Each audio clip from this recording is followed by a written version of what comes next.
It is my distinct pleasure to welcome each of you to the handing over ceremony to mark the change of chairmanship of the Monetary Council. Today, the chairmanship of the council passes from the council member for Grenada to the council member for St. Kitts and Nevis. I wish to thank the outgoing chairman, Prime Minister Mitchell, for his stewardship over the past 2 years, and especially for his accessibility, rapid and positive response to bank matters, and his prompt attention to legislation.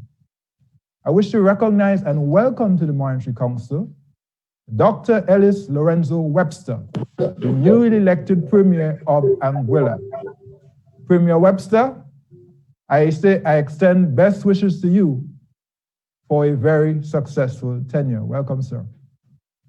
Article 7.2 of the agreement, ECCB agreement, states, and I quote, "The Council shall meet not less than twice each year to receive from the Governor the bank's report on the monetary and credit conditions, and to provide directive and guidelines on matters of monetary and credit policy to the bank, and for such other purposes as are prescribed under this agreement," end of quote.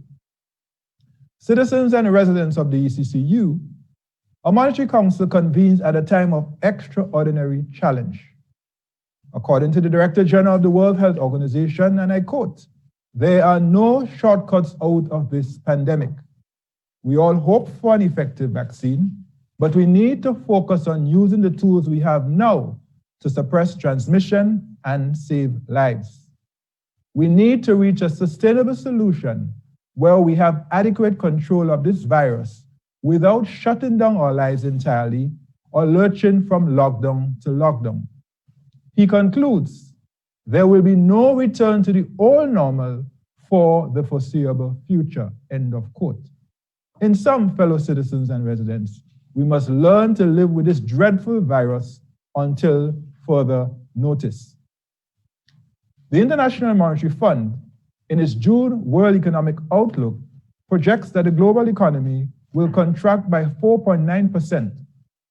In respect of the Eastern Caribbean Currency Union, our latest forecast is a contraction between 10 and 20% before the start of a rebound in 2021 as tourism slowly begins to recover. In the ECCU, tourism accounts for nearly 60% of all export earnings and almost 80,000 direct jobs. Since the loan deferral program was announced in late March, nearly 23,000 loans across the ECCU have benefited from a deferral of principal and/or interest payments. On July 6th, the ECCU celebrated 44 years of stability, with the EC dollar being pegged to the US dollar. This is a testament to the resilience of our monetary union. Today, I confirm that our EC dollar is strong. As of last Friday, the backing in foreign reserves was 98.6%. This pandemic has laid bare the vulnerabilities of our region with devastating impacts on our economies, jobs, government revenues, and our way of life. As we cogitate and craft an effective regional response, we would do well to reflect on some early lessons. These lessons include: 1, our healthcare systems need significant investment, especially at the primary level, to reduce the incidence of non-communicable diseases such as hypertension and diabetes, and also to reduce the fiscal burden of healthcare. 2, fiscal and financial buffers in government and business are essential for the inevitable rainy day. 3, connectivity and digital tools have been a lifeline and a bulwark of resilience for all spheres of our lives: payments, school, work, and worship, and hence ought to be accessible, affordable, and safe for all. 4, domestic food security is critical. 5, diversification of supply chains is necessary. 6, climate resilience must be resolutely pursued. Indeed, this pandemic is a wake-up call for what could happen if we do not rapidly address the climate crisis. 7, problems without passports, such as this pandemic, require global cooperation. And 8, regional solidarity and cooperation are essential for small states such as ours. Equipped with these lessons, our region must recognize that this moment is not merely a moment or a time of extraordinary challenge, but also extraordinary opportunity. To seize it, we need a growth mindset. Simply put, a growth mindset reframes problems as opportunities and meets the moment with clarity and a sense of urgency. I wish, therefore, to propose that we elaborate a program of action to position our region for recovery and resilience.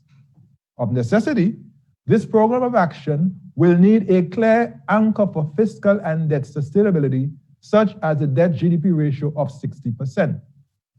I especially urge that we focus on the following key actions over the next 12 months. 1, enactment of modern insolvency and bankruptcy legislation to support the efficacious restructuring of businesses, thereby protecting jobs and preserving financial stability.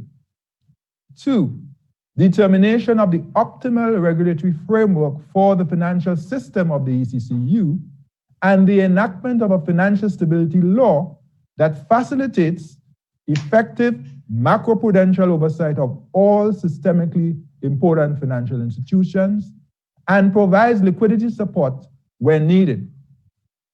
3, fast-tracking of the Caribbean Digital Transformation Program in collaboration with the World Bank, with an early focus on enhancing broadband connectivity, unique digital identifiers, digital skills, and cyber security.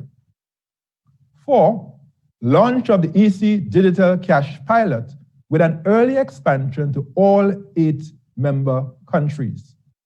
5, enactment of modern payment systems legislation. And 6, enactment of all outstanding legislation already approved by the Monetary Council, which includes the Credit Reporting Bill. In conclusion, this pandemic has been uniquely demanding for everyone, but especially our leaders. I hail our council members for the proactive action which you have taken to protect lives and now secure livelihoods.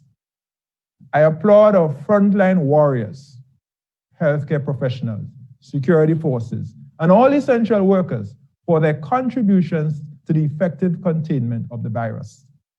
To our citizens and residents, I say, stay the course. Do not let your guard down now. Let us now go forth, armed with a growth mindset, energized by the full engagement of citizens and residents, and powered by a strong sense of regional solidarity expressed through collective action. And with the help of Almighty God, our currency union shall overcome this extraordinary challenge and emerge stronger and more resilient. I thank you.